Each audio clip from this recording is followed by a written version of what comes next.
ونقول يا مساء الفل عليكم يا احلى اخوات واصحاب في الدنيا، عاملين ايه؟ يا رب دايما تبقوا بخير وبصحة وسعادة، اللهم امين. وحشتوني جدا جدا من الفيديو اللي فات. الحمد لله الفيديو اللي فات عجبكم جدا. النهارده بقى فيديو جديد وروتين كده قمر. لو انتي لسه ما استعدتيش للعيد، يلا قومي واستعدتي كده ونضفي تنظيفات كده العيد. ابدأي بحاجة حاجة، ما تتعبيش نفسك ولا تهلكي نفسك، عشان خاطر برضو القرآن الكريم صلاة التراويح. بس انا موقفه يا بنات التنظيفات عشان ابن عمي متوفي، فانا قلت مش هعمل الحيطان ولا التنظيفات ولا السجاد ولا الكلام ده كله، بس ان شاء الله بادئه معاكم عشان خاطر ان انا اصلا بنضف تنظيفات يوميه او اسبوعيه زي ما بقولكوا في كل فيديو. بس طبعا عشان اشجعكم واديكوا باور وطاقه وتشجيعات للي انتوا تنضفوا تنظيفات العيد. فبالله عليكم ادعوا له بالرحمة والمغفرة، يا ربنا يرحمه ويغفر له ويسكنه فسيح جناته، اللهم امين. لسه احنا في لسه كنا في اول شهر رمضان، بقينا في العشر الاواخر، فكل سنة وانتم طيبين. لازم نهتم جدا جدا زي ما احنا في القرآن الكريم في صلاة التراويح زي ما قلتلكوا، عشان خاطر ايه؟ عشر الاواخر دول اهم من اول الشهور يعني في شهر رمضان. بس فعايزه اقول لكم ان انا الروتين دوت كعادي روتين آه يومي، بعمله مرتين في الاسبوع، بس انا نزلته عشان خاطر اللي ما نضفش تنظيفات العيد ينظف ويتشجع كده وياخد طاقه وباور ونشاط، عشان خاطر ايه؟ تنضفي بقى حمامك وتخليه زي الفل كده بيلمع. وعايزه اقولك انتي اول مره لو بتشوفيني، فانا اختي كبير ويسعدني ويشرفني وجوزك معايا في القناه. ولو طبعا من اخواتي واصحابي اللي دايما معايا في القناه منوريني ومشرفيني، وتسلم ايديكم على الكومنتات الحلوه ديت واللايكات طبعا. تسلم ايديكم يا بنات. بس عايزه اقول لكم بقى الخلطه اللي انا عاملاها في الازاز اللي وريتها لكم في اول الفيديو ديت، انا اللي عاملاها بايدي. فلو عايزينها بتخلي الحمام بسم الله ما شاء الله تبارك الرحمن حلوة جدا. بتخلي السيراميك يا بنات يلمع لو في تكلسات في مثلا كده، زي الحمام لما بيبقى مثلا بالمية السخنة بيبقى تقيل كده، بيبقى عليه طبقة كده تقيلة، مش بيبقى فيه لمعة. بصوا عايزة اقول لكم التكلسات دي بتخلي الحمام كده مش حلو. بصوا ما شاء الله الله اكبر، اللمعة حلوة قوي، ما شاء الله. حرف الحنفية باين في ظهر السيراميكا وما شاء الله. فانا عامله الخلطه دي بايديا. طبعا لو عايزينها اكتبولي في الكومنتات، ما يغلاش عليكم، هعمل لكم فيديو مخصوص واعرفكم بقى الخلطه الجميله ديت. بتنور الحوض والسيراميك وعزكم الله عين الحمام والارضيه، وكمان الخلاطات بتاعه الميه وكده. تمام. لو عايزينها ان شاء الله قولولي وانا اعمل لكم فيديو مخصوص عشان خاطر بقى نعمل الوصفه الحلوه اللي انا عاملاها ديت. بس فبدأت ان انا بصوا بقى نزلت معاكم الفيديو ده عشان خاطر تاخدوا باور كده، وان شاء الله كده تتشجعوا وتخلصوا بدري. مش عايزاكوا تسحموا على نفسكوا.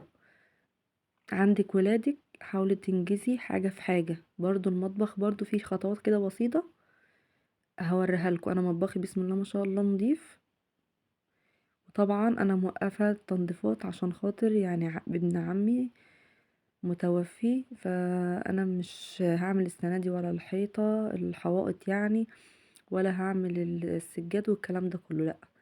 بس انا بعمل معاكم زي ما قلتلكم اول الفيديو كده، بعمل معاكم بس عشان خاطر اشجعكم. وانا بالنسبه لي ده كروتين يومي. عايزه اقولك بقى تنظمي ازاي ان انتي تعملي مثلا الحمام بتاعك. حاولي تشوفي الحاجه اللي هي فيها تراب، مش تصبين وخلاص. مثلا زي الشباك مثلا بيبقى ضرفه الالمونتال كلها مطربه. حاولي ان انت تنفضي الاول الشباك من السلك، السلك بيبقى فيه تراب، حاولي تنفضيه كويس، وبعد كده بقى ايه؟ تبداي ان انت تصبني بقى اول حاجه الحوض، بعد كده جنب الحوض الدش، عزكم الله بقى اللي هو العين الحمام. ترتبي برضو اللي هو الحاجات بتاعه المنظمات بتاعه الشاور بتاعك والشامبو كونديشنر، الحاجات اللي هي بتاعه الاستحمام، طبعا الحاجات الشخصيه ترتبيها. عايزه اقولك هتطلعي من الحمام زي الفل. انتي لو عملتي الروتين دوت كل في الاسبوع مرتين. عايزه اقولك لو عندك اطفال اعملي يا ستي الروتين اللي هو العميق دوت في الشهر مره واحده، عشان انتي عندك ولاد بقى ومسؤوليه واكل وشرب وزوجك عندك هيصه. ربنا يخليهم لك يا رب ويطرح لك فيهم البركه. بس عايزه اقولك ما تنسيش برضو بيتك وبيتك اهم حاجه يبقى نظيف عشان نفسيتك انت كمان تبقى نظيفه.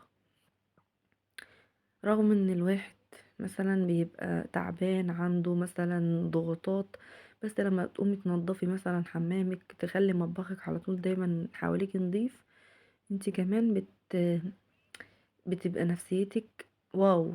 عايزه اقولك واو بمعنى الكلمه. تخلي حمامك دايما نظيف، مطبخك دايما نظيف، مش هتحسي خالص ان انت عندك طاقه سلبيه، ولا مخنوقه من البيت، ولا في اكتئاب، ولا الكلام ده كله. حواليكي متظبط ومتروق ومتلمع كده، فهتحسي كده ان لا، يعني انت كده ضامنه ان الضيف يجي على فجأة يبقى حمامك دايما نظيف، مطبخك دايما زي الفل، مفيهوش دهون، السيراميك بيلمع، مترتب متنظم. ولك الحمد والشكر، ده اهم حاجة عندي بالنسبة لي. بس بعد كده بقى ايه الحاجات التانية بقى، الاساسيات التانية. بس بصوا بقى الخلطة اللي انا عاملاها ما شاء الله بتخلي الخلاطات كمان فيها لمعة حلوة. عايزة اقولك يعني حلوة في كل حاجة بصراحة. بعمل بيها كمان الألمونتال بتاع المطبخ، بلمع بيها. وكمان وهنا كمان بعمل اللي هو الألمونتال بتاع الحمام، بصبنه بخليه بصوا يعني في لمعة كده وكأنك لسه مركباه. بس المراية طبعا ما بجيبش عليها آه الخلطة دي. ليه بقى؟ عشان خاطر الحرف بتاع المراية بتاعت الألمونتال ممكن يتملي مية، فانت حاولي تجيبي بخاخ وتمسحي كده بالفوطة بتاعت الإزاز. اما لو انت بقى كده هوت يعني بتحبي المية والرغوة بقى الحلوة، صبني يا ستي، توكلي على الله وصبني. بس انا بصراحة بحب احرص عشان خاطر الألمونتال عندي ما يبص، يعني ما ياخدش ان هو فترة قصيرة ويبوظ عندي. يعني ما شاء الله بحب احافظ على الحاجة. بس هنا بقى بصوا تنظيف بقى الحيطان ديت من اهم الشيء.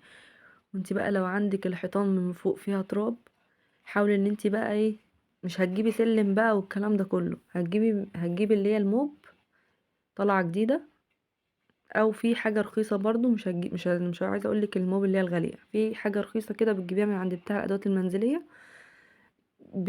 يعني بصوا بتطلع فوق خالص عند السقف كده قبل السقف. وكمان بيكون يجيب عند قولوا معايا اللي هو السخان، بتمسحي بيها بقى الاماكن العاليه، حلوه جدا. بس عمليه، مش هتخليك ان انت تحتاجي كرسي ولا سلم عشان تصبني فوق او تلمعي فوق. وانا بصراحه من الناس اللي بتصبن فوق من فين لفين، يعني عشان خاطر عندي الدنيا فوق نضيفه، بس شويه تراب، فالواحد ما يهتمش بفوق قوي، غير بس السخان بيبقى فيه تراب، فالحق على طول كده من فين لفين نمسح ايه السخان. بس خلاص بقى انا كده بدأت ان انا بشطف. واسهل حاجة عندي الشطف. عايزة اقول لكم زي ما قلت لكم قبل كده تجيبوا متر خرطوم او نص متر، بجد بيفرق جدا في الشطف. تشطفي على طول وبتنجزي كده في الوقت وفي المجهود. ما بقى لو بالكوس بقى والكلام ده كله، عايزه اقولك ان انت تعطلي نفسك. بس طبعا انا بكسل ان انا اجيب الخرطوم والكلام ده كله.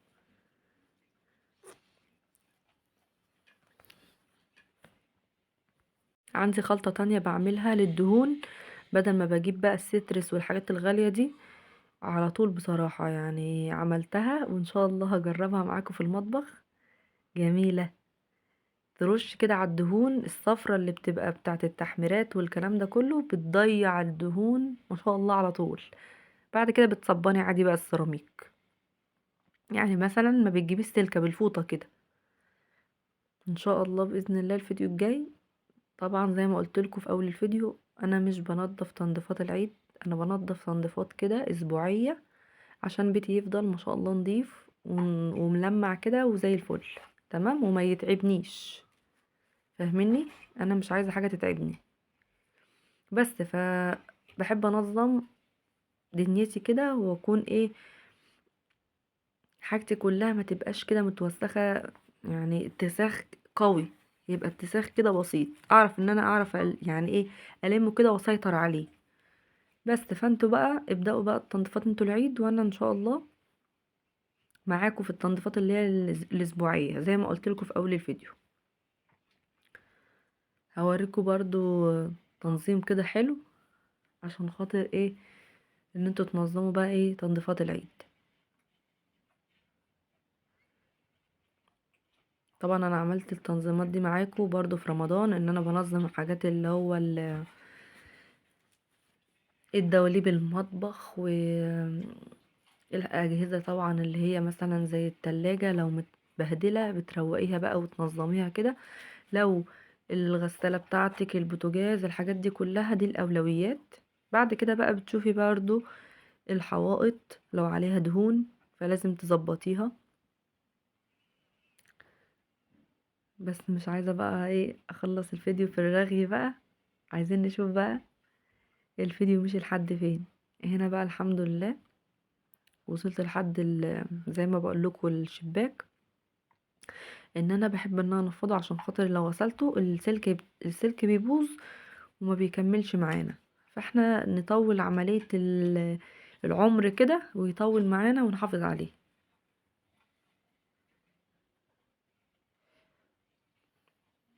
بس هنا بقى بصوا، يعني عايزه اقول لكم ان الحيطه ديت انا نسيتها خالص، برضو بيبقى عليها تكلسات كده وعليها آم، طبقه كده تقيله كده مش مخليه السيراميك يلمع. بدات ان انا اخلصها كده واشطفها، بصوا ما شاء الله.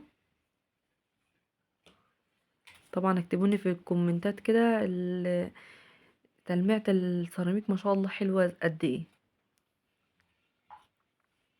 بس وممكن كمان، يعني ممكن ايه ده اكيد بتعملي بيها كمان الارضيات.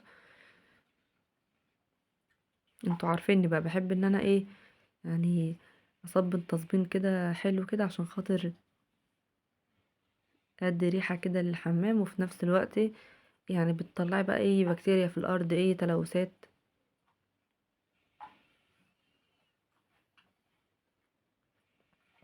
عايزه اقول لكم بقى ما تحرمونيش بقى من الكومنتات الحلوه، عشان خاطر لو عايزين اي حاجه اساعدكم فيها. وان شاء الله يعني لو هتكتبولي على الخلطه الحلوه الجميله ديت ان انتوا تعرفوها، هقول لكم ان شاء الله على طول في فيديو تاني.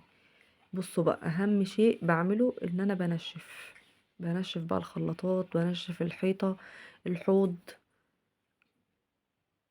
طبعا الحوار اللي انا التنشيف دوت ما بعملهوش كده وخلاص، بعمله مثلا لما يكون مثلا ضيف جايلي، عزومة، عايزة مثلا اخلي الحاجة بتاعتي فيها لمعة.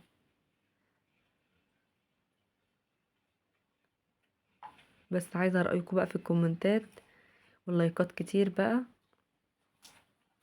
عشان الفيديو بقى يوصل لبنات كده حلوين زيكم. بس وانا كده ايه، خلصت كده الفيديو، وهرجع بقى كل حاجة مكانها. طبعا بقى الشاور بتاع الايد، برجع الورد اللي انا غسلته. اهم شيء ان احنا نغسل الورد عشان بيبقى كله اتربه. ايه بقى لو ورد طبيعي، يا سلام، سلام على الجمال. بس بصوا بقى خلاص، بخليه ينشف كويس. بصوا اللمعه بتاعت السيراميك ما شاء الله عامله ازاي، اللهم بارك.